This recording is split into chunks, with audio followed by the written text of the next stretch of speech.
ಎಲ್ರಿಗೂ ನಮಸ್ಕಾರ, welcome back to my YouTube channel. ಇವತ್ತೊಂದು ಕ್ರಿಯೇಟಿವ್ ಆಗಿ ಮಾಡ್ತಾಯಿದ್ದೀನಿ, ಬನ್ನಿ ತೋರಿಸ್ತೀನಿ.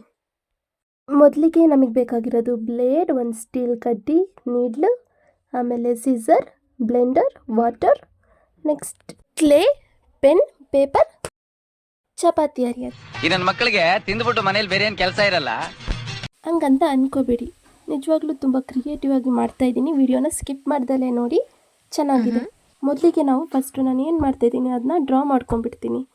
ಆಮೇಲೆ ಸಿಸರಿಂದ ಕಟ್ ಮಾಡಿಕೊಂಡು ಶೇಪ್ ತೆಗೆದುಬಿಡೋಣ. ಅದು ನಾನು ಏನು ಮಾಡಿದ್ದೀನಿ ಅದನ್ನು ಇಷ್ಟು ಆಯಿಲ್ ಹೊಕ್ಕೊಬಿಡೋಣ, ಮಣ್ಣು ಅಂಟ್ಕೋಬಾರ್ದಲ್ವಾ ಅದಕ್ಕೆ. ಆಮೇಲೆ ಚಪಾತಿ ಅರಿಯೋ ಥರ ಅರಿಬೇಕು, ಸ್ವಲ್ಪ ಥಿಕ್ನೆಸ್ ಆಗೇ ಇರಬೇಕು. ಬ್ಲೆಂಡರ್ನ ನೀರಿಗೆ ಹತ್ಕೊಂಡು ಒರೆಸ್ಕೊತೀನಿ. ಕಟ್ ಮಾಡಿರೋ ಶೇಪನ್ನು ಮಣ್ಣಿಗೆ ಅಂಟಿಸಿ ಶೇಪ್ ಥರನೇ ನೀಡ್ಲಿಂದ ಕ್ಲೀನಾಗಿ ಡ್ರಾ ಮಾಡ್ಕೊತೀನಿ. ಆಮೇಲೆ ಬ್ಲೇಡಿಂದ ಔಟರ್ ಲೈನ್ನ ಕಟ್ ಮಾಡಿಕೊಂಡು ವೇಸ್ಟ್ ಕ್ಲೇನ ಸೈಡಿಗೆ ತೆಗೆದಿಟ್ಟು ಇದ್ರ ಮೇಲೆ ನೀಡ್ಲಿಂದ ನನಗೆ ಯಾವ ಥರ ಡಿಸೈನ್ ಬಿಡಿಸ್ಬೇಕು ಅನಿಸುತ್ತೋ ಅದನ್ನ ಬಿಡಿಸ್ತೀನಿ. ತುಂಬಾ ಈಸಿಯಾಗಿ ಮಾಡ್ಕೋಬೋದು. ನೀವು ಕೂಡ ಸುಮ್ಮನೆ ಫೋನಲ್ಲಿ ರೀಲ್ಸ್ ನೋಡ್ಕೋ ಬದಲು ಒಂದು ಸಲ ಇದನ್ನ ಟ್ರೈ ಮಾಡಿ. ವಾವ್, ಎಷ್ಟು ಚೆನ್ನಾಗಿ ಬಂದಿದೆ ನೋಡಿ ನಾನು ಮಾಡಿರೋದೆ. ಇನ್ನು ನೀವು ಮಾಡಿದರೆ ಇನ್ನೂ ಚೆನ್ನಾಗಿ ಕ್ರಿಯೇಟಿವ್ ಆಗಿ ನಿಮ್ಮ ಇಮ್ಯಾಜಿನೇಷನಲ್ಲಿ ಮಾಡ್ಬೋದು. ನಾನು ಯಾಕೆ ಇದನ್ನ ಮಾಡಲಿ ಅಂತ ಯೋಚನೆ ಮಾಡ್ತಿದ್ದೀರಾ?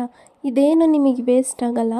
ಇದನ್ನು ಹೋಮ್ ಡೆಕೋರೇಷನ್ ಆಗು ಕೂಡ ಯೂಸ್ ಮಾಡ್ತಾರೆ. ಡ್ರೈ ಆದಮೇಲೆ ನಾನು ನಿಮಗೆ ಕೊನೆಯದಾಗಿ ತೋರಿಸ್ತೀನಿ ಯಾವ ಥರ ಮಾಡಿದೆ ಅಂತ, ಪಿಕ್ಚರ್ ಹಾಕ್ತೀನಿ. ಆಮೇಲೆ ನನ್ನ ಡಿಸೈನ್ ಎಲ್ಲ ಕಂಪ್ಲೀಟ್ ಆದಮೇಲೆ ಸ್ವಲ್ಪ ಮಣ್ಣು ತಗೊಂಡು ಈ ಥರ ರೋಲ್ ಮಾಡ್ಕೊಳ್ತೀನಿ. ರೋಲ್ ಮಾಡ್ಕೊಂಡಾದಮೇಲೆ ಸರ್ಕಲ್ ಮಾಡಿ ನಾನು ಮಾಡಿರೋ ಡಿಸೈನ್ನ ಇದ್ರ ಮೇಲಿಟ್ಟು ಬ್ಲೆಂಡರ್ನಿಂದ ಫಿನಿಶಿಂಗ್ ಕೊಟ್ಟು ಸ್ವಲ್ಪ ಅದನ್ನ ಪ್ರೆಸ್ ಮಾಡಿ ಡ್ರೈ ಮಾಡೋಕ್ಕಿಟ್ರೆ ಮುಗ್ದೋಯ್ತು. ಇಷ್ಟೇ ನೋಡಿ, ಎಷ್ಟು ಈಸಿಯಾಗಿದೆ. ಅಮೇಝಿಂಗ್ ಅಲ್ವಾ? ಆಮೇಲೆ ಅದನ್ನು ಡ್ರೈ ಮಾಡೋಕ್ಕಿಟ್ಟು 3 ಅವರ್ಸು ನನ್ನ ಕೆಲಸನ ಸ್ಟಾರ್ಟ್ ಮಾಡಿಕೊಂಡೆ. ಮತ್ತು ಇವತ್ತು ನಾನು ಏನು ಮಾಡ್ತಾಯಿದ್ದೀನಿ ಅಂದರೆ, ಇದ್ರ ಹೆಸರು ಬಂದು ಕುಂಭ. ಕೆಪಾಸಿಟಿ 1/2 ಲೀಟರ್ ವಾಟರ್ ಅಥವಾ ಮಿಲ್ಕ್. ಇದು ಏನಕ್ಕೆ ಯೂಸ್ ಮಾಡ್ತಾರೆ ಅಂತ ಬಂದರೆ ಗೊತ್ತಿರುತ್ತೆ, ಆಲ್ಮೋಸ್ಟ್ ಸ್ವಲ್ಪ ಯೂಸ್ ಮಾಡೋರಿಗೆ ಮಾತ್ರ ಗೊತ್ತಿರುತ್ತೆ. ಇದನ್ನು ಬೇರೆ ಬೇರೆ ಪೂಜೆಗಳಿಗೂ ಯೂಸ್ ಮಾಡ್ತಾರೆ. ವಾಮಾಚಾರ ಅಥವಾ ದೇವ್ರ ಪೂಜೆಗೋಸ್ಕರ ಎಲ್ಲ ಯೂಸ್ ಮಾಡ್ತಾರೆ. ಇವಾಗ ಹಾಕಿರೋ ಪಿಕ್ಚರ್ ಥರ ಹೋಲ್ ಮಾಡಿದರೆ ಇದನ್ನು ಕರ್ಗ ಅಂತ ಕರೀತಾರೆ. ಇವಾಗ ನಾನು ಅದನ್ನೇ ಮಾಡ್ತಾಯಿರೋದು. ಇದನ್ನ ಏನಕ್ಕೆ ಯೂಸ್ ಮಾಡ್ತಾರೆ ಅಂದರೆ, ಇದನ್ನ ಯೂಸ್ ಮಾಡೋರಿಗೆ ಮಾತ್ರ ಗೊತ್ತಿರುತ್ತೆ ಏನಕ್ಕೆ ಯೂಸ್ ಮಾಡ್ತಾರೆ ಅಂತ. ಇದನ್ನು ಮುಹೂರ್ತದಲ್ಲಿ ಹಾಲು ತುಪ್ಪ ಬಿಡಲಿಕ್ಕೆ ಯೂಸ್ ಮಾಡ್ತಾರೆ. ಇವಾಗ ಮದುವೆ ಸೀಸನ್ ಅಲ್ವಾ, ಅದಕ್ಕೆ ಸ್ವಲ್ಪ ಆರ್ಡ್ರ್ ಕೊಟ್ಟಿದ್ರು, ಮಾಡ್ತಾಯಿದ್ದೀನಿ. ಇವಾಗಿನ ಕಾಲದಲ್ಲಿ ತುಂಬಾ ಕಮ್ಮಿ ಇದನ್ನು ಯೂಸ್ ಮಾಡೋದು. ಆವಾಗ ತುಂಬಾ ಬೇಡಿಕೆ ಇತ್ತು ಇದಕ್ಕೆಲ್ಲ. ಇವಾಗಿನ ಜನ್ರೇಷನಲ್ಲಂತೂ ತುಂಬ ಅಂದರೆ ತುಂಬಾ ಕಮ್ಮಿ ಯೂಸ್ ಮಾಡಿದ್ದಾರೆ. ಈಗ ಮಾಡ್ರನ್ ಆಗಿ ಏನೇನೋ ಯೂಸ್ ಮಾಡ್ತಾರೆ. ನಮ್ಮ ಹಳ್ಳಿ ಕಡೆ ಮಾತ್ರ ಇದನ್ನ ಯೂಸ್ ಮಾಡೋರು. ಮತ್ತು ಮನೇಲಿ ಹಿರಿಯರಿದ್ದರೆ ಮತ್ತು ಅವ್ರು ನಡೆಸ್ಕೊಂಡು ಬಂದಿದ್ದರೆ ಇದನ್ನು ಯೂಸ್ ಮಾಡೋದು. ಇದು ಕೂಡ ನಮ್ಮ ಹಿಂದೂ ಸಂಸ್ಕೃತಿನೇ ಆಗಿರುತ್ತೆ. ಇದನ್ನ ಉಳಿಸೋರು ಇವಾಗ ತುಂಬಾ ಕಮ್ಮಿ. ಅದಕ್ಕೆ ಅನಿಸುತ್ತೆ ನಮ್ಮ ಕುಂಬಾರಿಕೆ ಜಗತ್ತು ತುಂಬಾ ಕೆಳಗುಳಿದಿದೆ. ನನ್ನ ರಿಕ್ವೆಸ್ಟ್ ಏನಂದರೆ, ಪ್ಲೀಸ್ ನಿಮ್ಮ ಮನೇಲಿ ಒಂದು ಮಡಿಕೆ ಪ್ರಾಡಕ್ಟ್ಸ್ನಾದರೂ ಬಳಸಿ. ನಾನು ಈ ಮಾತಲ್ಲಿ ಏನಾದ್ರು ತಪ್ಪಾಗಿದ್ದರೆ ಕ್ಷಮಿಸಿ.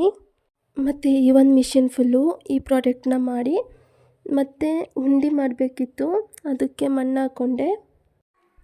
ಫುಲ್ ಎಲ್ಲ ರೆಡಿ ಮಾಡಿಕೊಂಡು ಉಂಡೆ ಮಾಡ್ತೀನಿ. ಯಾಕೋ ಮಾಡಲಿಕ್ಕೆ ಆಗ್ತಿರ್ಲಿಲ್ಲ, ಅಂದರೆ ಫಿನಿಶಿಂಗ್ ಬರ್ತಾಯಿರಲಿಲ್ಲ ಮತ್ತು ಎಲ್ಲ ಮುರ್ಕೊಂಡು ಬೀಳ್ತಾಯಿದ್ವು.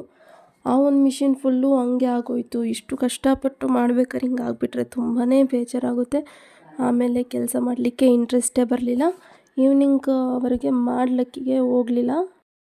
ಮತ್ತು ಈವ್ನಿಂಗ್ ವರ್ಕಿಗೆ ಕೂತ್ಕೊಂಡಾಗಲೂ ಕೂಡ ಹೀಗೆ ಮುರ್ಕೊಂಡು ಬೀಳ್ತಾಯಿತ್ತು. ಅಷ್ಟೊತ್ತಿಗೆ ಬಂದು ಅಮ್ಮ ಬಂದು ದೃಷ್ಟಿ ತೆಗೆದ್ರು. ದೃಷ್ಟಿ ತೆಗೆದಾಗಿಂದ ಚೆನ್ನಾಗಿ ಬಂತು. ಕೆಲವ್ರು ಇದನ್ನು ನಂಬಲ್ಲ, ಕೆಲವ್ರು ನಂಬ್ತಾರೆ, ಬಟ್ ನಾನು ನಂಬ್ತೀನಿ. ನನಗೆ ಅನುಭವ ಆಗಿದೆ, ಸೊ ನಾನು ಇದನ್ನು ನಂಬ್ತೀನಿ. ಆಮೇಲೆ ಹಿಂಗೆ ಅಮ್ಮನ ಜೊತೆ ಮಾತಾಡಿಕೊಂಡು ವರ್ಕ್ ಮಾಡಿದೆ.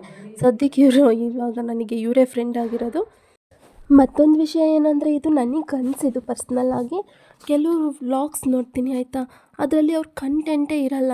10K 100K ವ್ಯೂಸ್ ಬಂದು ಲೈಕ್ಸು ಕಮೆಂಟ್ಸು ಚೆನ್ನಾಗೇ ಬಂದಿರುತ್ತೆ, ಜನರು ಸಪೋರ್ಟ್ ಚೆನ್ನಾಗಿ ಸಿಕ್ಕಿರುತ್ತೆ. ಅದರಲ್ಲಿ ಎಂಥ ಕಂಟೆಂಟು ಇರಲ್ಲ. ಅಂದರೆ ನಾನು ಅವ್ರ ಬಗ್ಗೆ ಕೆಟ್ಟದಾಗಿ ಹೇಳ್ತಾ ಇಲ್ಲ, ಬಟ್ ಅವ್ರ ವೀಡಿಯೋಗಿಂತ ನನ್ನ ವೀಡಿಯೋ ಸ್ವಲ್ಪ ಬೆಟರ್ ಆಗಿರುತ್ತೆ ಅಂತ ಅಂದ್ಕೊತೀನಿ. ಇಷ್ಟ ಆಗಿತ್ತು ನನ್ನ ಇವತ್ತಿನ ವಿಷಯ. ಇಷ್ಟ ಆಗಿದರೆ ಲೈಕ್ ಮಾಡಿ, ಕಮೆಂಟ್ ಮಾಡಿ, ಸಬ್ಸ್ಕ್ರೈಬ್ ಮಾಡ್ಕೊಳ್ಳಿ. ಯಾರೆಲ್ಲ ನನ್ನ ಚಾನಲ್ಗೆ ಸಬ್ಸ್ಕ್ರೈಬ್ ಮಾಡ್ಕೊಂಡಿರೋ ಅವ್ರಿಗೆಲ್ಲರೂ ಥ್ಯಾಂಕ್ ಯು ಸೋ ಮಚ್. ಮತ್ತೆ ಇನ್ನೊಂದು ವಿಡಿಯೋದಲ್ಲಿ ಸಿಗುವ ಆಯಿತಾ? ಅಲ್ಲಿವರೆಗೂ ಬಾಯ್ ಬಾಯ್.